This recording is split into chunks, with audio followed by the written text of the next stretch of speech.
Il y avait autrefois sur Terre un peuple de géants. Oui, ils ont réellement existé. Des hommes avec une force inimaginable pour nous. Ils étaient tellement puissants qu'ils pouvaient creuser directement les montagnes pour les transformer en palais simplement avec la force de leurs mains. Ils ne possédaient ni machines ni technologie moderne. Ils utilisaient tout simplement leur corps pour creuser les montagnes. Ils étaient considérés comme le peuple le plus puissant qui existe. À un tel point que personne n'osait les défier ni leur faire face. Mais cette puissance qu'ils avaient les a rendus tellement orgueilleux qu'ils ont défié directement Allah Azza wa Jal. Et ils ont prononcé cette terrible phrase remplie d'orgueil en disant « Qui est plus puissant que nous ?» Ils pensaient que personne ne pouvait les vaincre, mais ils ont oublié une chose essentielle. Allah Azza wa Jal qui les a créés et qui leur a accordé cette force était infiniment plus fort qu'eux. Et la fin de ces géants allait être terrible. Mais que leur est-il arrivé? Comment un peuple aussi puissant a pu disparaître du jour au lendemain sans laisser aucune trace? Et pour le comprendre, écoutez cette histoire jusqu'au bout, car je vais vous raconter l'histoire d'un des pires peuples, le peuple de Ad. Pour comprendre l'histoire du peuple de Ad, faut remonter en arrière jusqu'à l'époque du prophète Nuh alayhi salam. Tout commence après que le déluge ait frappé la terre et que la terre a été totalement recouverte par l'eau. Et seul le prophète Nuh alayhi salam ainsi que ceux qui l'ont suivi et monté à bord de l'arche ont survécu. Et une nouvelle page de l'humanité s'ouvre alors. Une page où seuls les croyants étaient encore en vie. Et parmi les enfants de Nuh, plus précisément parmi les descendants de Sem, un groupe va se former et s'installer dans une région composée de vastes dunes de sable. Et cette région se situe entre Oman et le Yémen et elle s'appelle Al-Ahqaf. Et c'est là précisément que Allah Azza wa Jal va accorder cette force qu'il n'a accordée à aucun autre peuple. Une force physique exceptionnelle et une taille immense, c'était des véritables géants. Il ne s'agissait pas là d'une métaphore, mais c'était une réalité. Et en plus de cette force incroyable, ainsi que de cette taille immense, ils possédaient une science qu'on a perdue complètement de nos jours. Et ce peuple est le peuple de Ad. Ils avaient une force militaire tellement importante que personne n'osait leur faire face. Et dans leur grande arrogance, ils ont décidé de construire une ville qui n'avait nul équivalent. Et tellement cette cité était incroyable que Allah Azza wa Jal l'a cité dans le Coran. Allah Azza wa Jal dit dans le Coran Irama dhatul imad allati lam yukhlaq mithluha fil bilad. Ce qui signifie avec le sens proche de la traduction Iram au pilier imposant, donc jamais l'équivalent n'a été créé dans les contrées. Si même Allah Azza wa Jal l'a décrit de cette manière, je vous laisse juste imaginer la grandeur de cette cité. Et cette ville n'avait tout simplement pas d'égal. Ses habitations étaient tellement bien faites et tellement solides qu'elles tenaient sur des milliers d'années. Et tout ça sans ciment ni barre de fer. Et lorsqu'on observe ce genre de monuments comme les pyramides ou d'autres cités anciennes, nous sommes complètement incapables à notre époque de reproduire une telle chose ou simplement expliquer la technique qu'ils ont utilisée pour le faire. Alors on se met tout simplement à parler de mystères et de merveilles du monde. Et cela nous prouve une chose, c'est qu'ils possédaient une science et peut-être même une technologie qu'on a complètement perdue. Leur cité et architecture était complètement unique et leur puissance n'avait aucune limite apparente. Et avec le temps et l'orgueil qui monte, le peuple de Ad a commencé à regarder les autres peuples comme insignifiants et trop faibles. Ils se sont alors mis à les opprimer et à répandre la corruption sur terre. Ils détruisaient des villes entières simplement parce qu'ils avaient un sentiment de puissance et d'invincibilité. Ils ont complètement oublié que Allah Azza wa Jal était au-dessus d'eux. Alors même que entre eux et le prophète Nuh alayhi salam, il y avait que quelques générations qui les séparaient. Ils savaient parfaitement qui était le prophète Nuh alayhi salam et ils savaient très bien ce qui s'était passé avec le déluge. Mais cela ne les a pas stoppés et ils ont fini par tomber dans le pire des péchés, l'association, le shirk. Et ils se sont mis à fabriquer des statues de leurs propres mains et à se prosterner devant ces statues. Et ils avaient notamment 3 idoles très connues qui s'appelaient Sada, Samoud et Huba.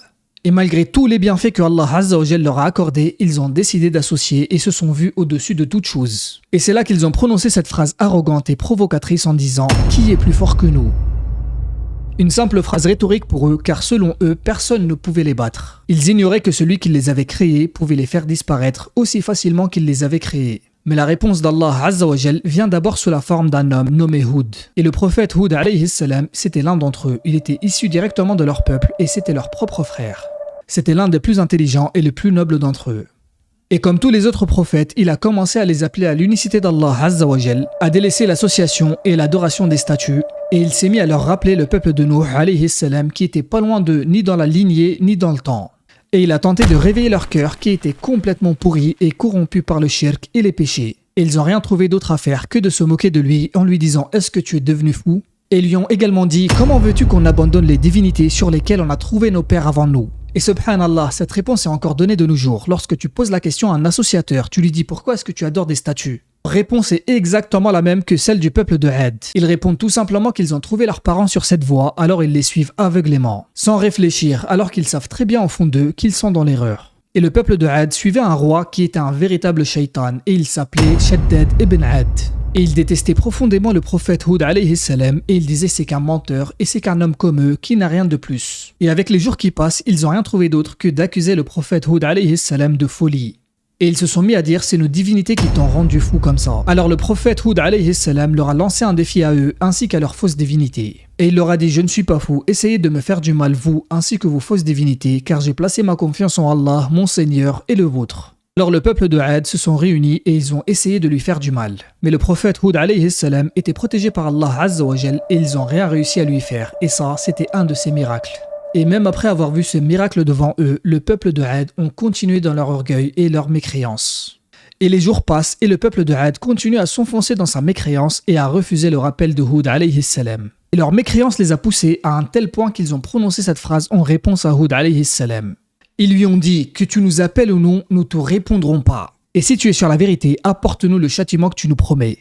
Et à cet instant même, le début de la fin du peuple de Ad venait d'être scellé. Allah Azza wa Jal n'a pas fait venir le châtiment immédiatement. Ça a commencé par une terrible sécheresse qui a frappé Al-Ahqaf. Cette terre verdoyante et remplie de fleuves s'est transformée en quelques années en un désert aride.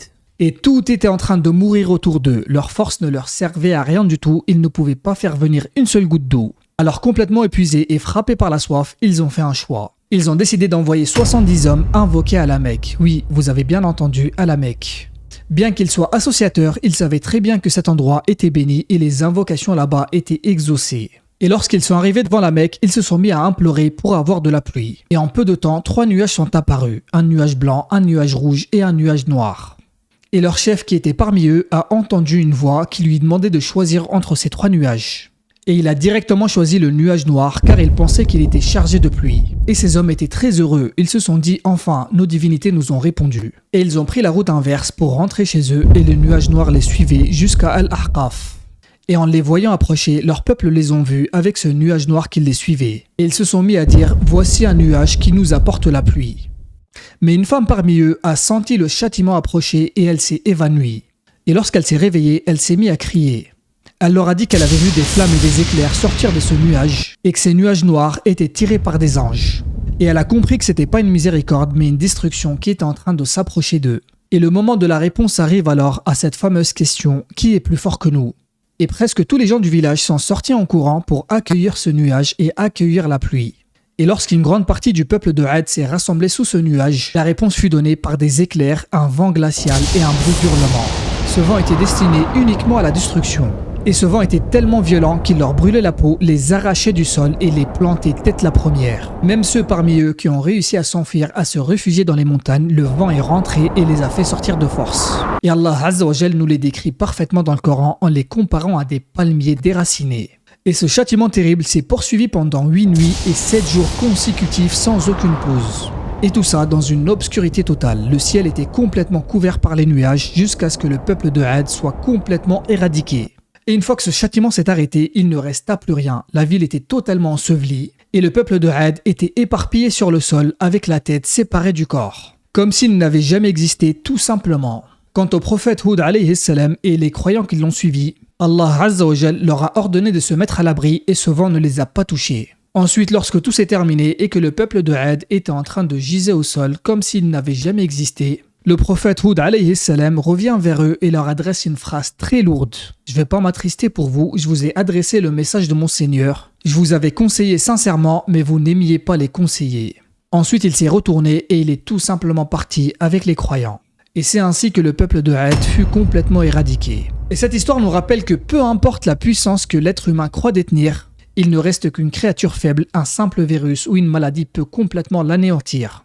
Alors mes frères et sœurs, ne soyez jamais orgueilleux et remerciez Allah Azza wa Jal pour tous les bienfaits qu'il nous a accordés, car il peut certes les retirer à tout moment. Et voici la fin de notre histoire. Merci à vous d'avoir suivi jusqu'au bout, ça me fait énormément plaisir. N'oubliez pas de vous abonner, d'activer la cloche et de mettre votre meilleur like, car d'autres histoires arrivent bientôt Inch'Allah. Alors prenez soin de vous et à très bientôt et assalamu alaikum.